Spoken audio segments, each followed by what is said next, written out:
I love blunt impact weapons. I train with them all the time. I probably train with them more than I train with knives.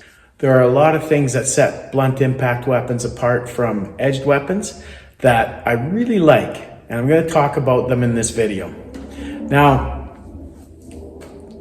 I'm going to be using a rattan stick to illustrate in my movement, but I mean something like this change purse that can be improvised as a sap might be a good blunt impact weapon for someone to carry if it's legal in your jurisdiction. So let's talk a little bit about what sets blunt impact weapons apart from edged weapons and why they are important to train. When it comes to the actual use of blunt impact weapons, I believe one of the most important advantages they have over edged weapons is my willingness to use them. I know for a fact that I am much more willing to use something like a cane or walking stick or a collapsible baton on another human being than I am in using an edged weapon. Don't get me wrong, I am trained in the use of edged weapons, and I hope that if I ever get in a situation where that use of force is appropriate, I won't hesitate to use it. However, that is a dark place to go, and I never want to be there. Healthy humans have natural boundaries around using weapons that mutilate and potentially kill. This is normal. This is healthy. Humans forced into extreme situations have had to overcome those boundaries and barriers we put on ourselves. However, there are many examples of people who cannot overcome those boundaries, and people have frozen in the worst case scenarios, including trained law enforcement and military. This is something that unless you've been there, you don't know. And I don't know. I don't know if I'll freeze or not. I don't know if I'd be capable. I think I would, but I can't say for sure because I've never been there. However, hitting someone with a stick or other blunt impact weapons seems to come naturally to most people, especially young males. It seems to be built into us. This is something that we do for sport even. So I believe you're far less likely to freeze out of fear of the consequences of using a stick than you are with an edged weapon. Also, Terry Trahan has been quoted as saying, "It's easier to shut off the computer than bleed someone out." There's a pretty good chance that a blunt impact strike to the head, the chin, or the jawline will knock somebody out or stun them at least long enough for you to get away. A hard, accurate strike with a blunt impact weapon can give a flash knockout. It can also kill someone, so be careful.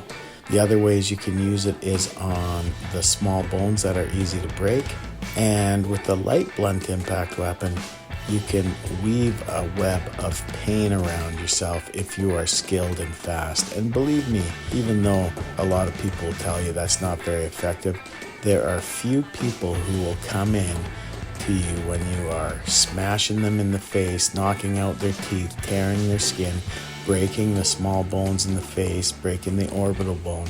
So even a rattan stick in good hands can be effective if you're willing to use it and use it well. The movements you see me using here are from the DeCampo system, and the founder of that system was reputed to be able to hit people so hard with rattan he would tear chunks of flesh off, tear their face, tear their ears, tear their lips. It was even said that he once ripped a chunk of a man's bicep off of his arm with a rattan stick. If you are good, very good, you can do a lot with light rattan.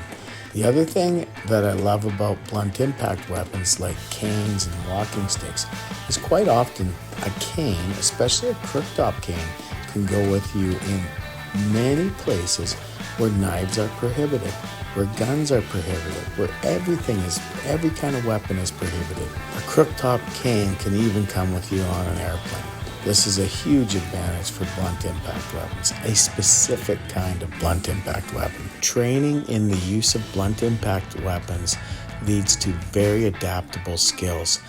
With that training, you can use many things in your environment. So blunt impact training is very, very adaptable. It's a very good survival skill to have if you believe that improvised weapons are a possibility. The other thing is that the kinetic chain you learn to deliver power with a blunt impact weapon applies to your empty hands as well. So once you learn how to move with power with a stick like this, the same body mechanics work with empty hand strikes. So your training with your blunt impact weapons is actually also enhancing your empty hand striking. It is an amazing thing, and is one of the reasons why I love training DeCampo 123 Original so much. I will include a link to go to find out more information about DeCampo in the description of this video. And also, if you like videos like this, take some time to check out my Patreon. My Patreon has lessons on Boondock Eskrima and other combatives and helps support this channel.